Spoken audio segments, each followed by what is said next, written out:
En Medenciano, la educación, el barrio tiene escuelas, tiene terciarios, tiene nivel inicial, tiene primario, secundario, tienen todo lo que son los diferentes niveles educativos. Para llegar a esto hubo que hablar con alguien y hubo que tratar de dar alguna forma a toda esta historia. Otra de los cuestionamientos o de las cuestiones que hay en base a este tipo de cosas viene por parte de diferentes gremios, entre ellos docentes, por otra parte algunos padres, otra gente que por allí no conoce cómo se da la estructura, y tratan esto como si fuera el negocio de la educación de Medenciano Sena.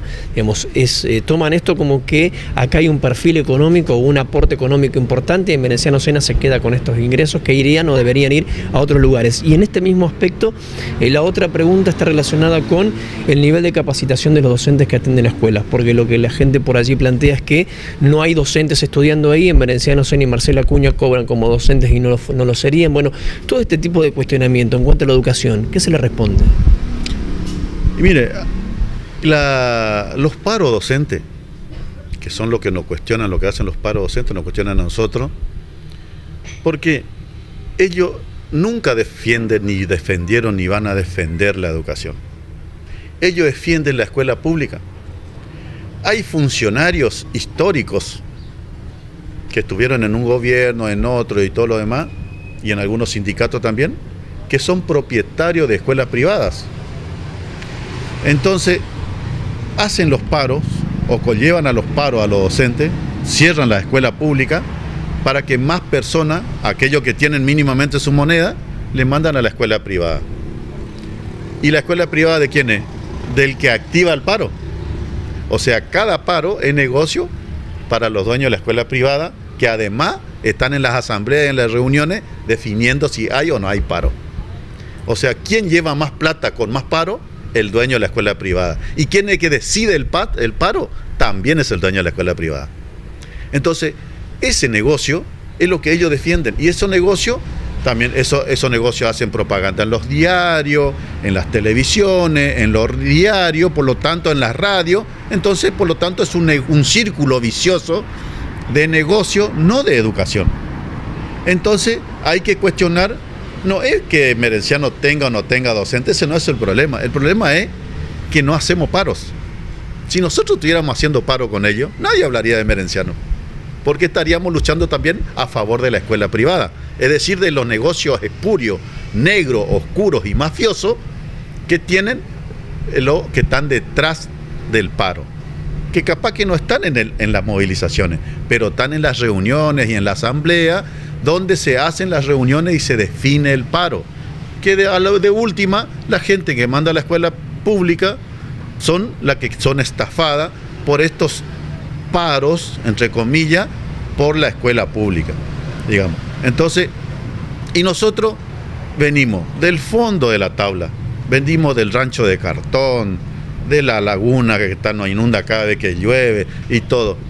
Definimos crear nuestra propia fuerza política. Nunca fuimos un movimiento desocupado o piquetero, nunca. Siempre fuimos una organización política.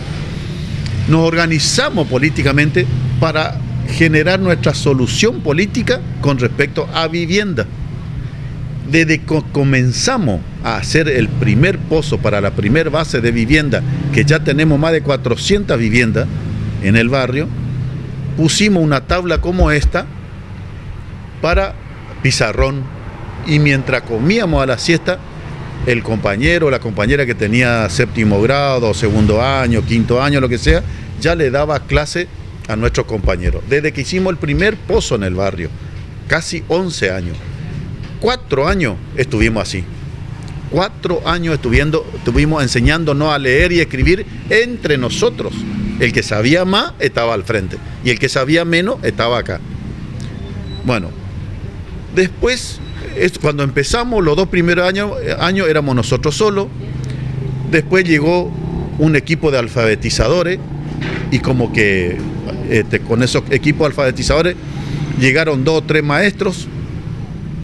De esos 2 o 3 maestros quedaron a trabajar ad honorem mucho tiempo, mucho por bolsa de mercadería, porque había maestra de jardín, profesores de esto, maestra de grado, quedaron ad honorem, más o menos 2 o 3 años, por bolsa de mercadería, con pizarrones, con chapa de cartón, todo, pero nosotros soñábamos con tener una escuela formal, una escuela reconocida por el ministerio y todo lo demás, y que lo que van aprendiendo ahí quede certificado y que le den un certificado de terminación de primaria. Ese era nuestro gran objetivo. Hasta que a los 3, 4 años de estar así, tomamos un programa interno burro cero, porque siempre había el compañero que en lugar de venir a estar ahí a aprender, se iba a su casa o se iba a comer o se iba a dormir y venía a la hora que se entraba, y eso se hacía en la hora de descanso, entre la comida y volver a entrar, que había 2 o 3 horas. Y entonces le dije, de ahora en adelante va a seguir trabajando con nosotros y va a seguir en el movimiento la persona que se queda a la siesta a estudiar, a formarse, porque no queremos tener más burro en el movimiento. Y así llegamos a tener todos los compañeros con primaria completa. Cuando llegamos con todo el primaria completo, porque había que ir a una escuela, porque éramos anexos de acá, de allá, llevamos y solicitamos la escuela. Era tanto, llevamos como 60 compañeros en esa época, 60 compañeros que terminaban su primario, y pedimos la escuela propia. Por supuesto, hicimos censo y todo lo demás, y nos dieron una determinalidad educativa. O sea, la EPA le dicen que es para los adultos, digamos, que lo que se queda generalmente de noche, ¿no? Bueno, y así comenzamos lentamente a trabajar en la parte educativa. Ya teníamos nuestra enfermera, desde el primer pozo también teníamos en un ranchito de cartón una compañera que le medía la presión a todas las compañeras y los compañeros que hacían el trabajo de la albañilería. Así que así fuimos construyendo lo que es salud, educación y casa a la vez, siempre trabajando. Y eso es lo que nunca me van a perdonar, los que viven haciendo paro a costa del croto. Porque yo digo, yo he ido miles de veces, no una vez, miles de veces, durante 10 años, a las movilizaciones de los docentes y de los de salud. He ido a limpiar el hospital, de la mugre que tenía el hospital, y que seguramente sigue teniendo. Porque cuando uno hace paro, el perjudicado es el de abajo. Nosotros que venimos de todo alrededor de la laguna, ¿cómo le voy a llevar a mis propios compañeros a hacer un paro si históricamente fuimos la carne de cañón de lo que hacen paro? Los crotos de las villas somos la carne de cañón de lo que hacen paro. Nosotros no podemos organizarnos y como parte de nuestra organización hacer paro en contra de nosotros. No podemos hacer paro en contra de nuestros propios compañeros. Nuestros compañeros no tienen la plata para llevar a la escuela privada. La escuela privada, que es la que decide si hay paro o no hay paro. La escuela privada que está lleno de gente que no tiene título, que no tienen maestros, no tienen profesores, cualquiera da clase. Es una mafia la escuela privada. ¿Saben cuánta escuela privada hay? Como 500 en la provincia. ¿Sabe cuánta escuela pública de gestión social como la nuestra? 14 o 13 hay. Y hay como 500 de ellos. Se llevan toda la plata los privados.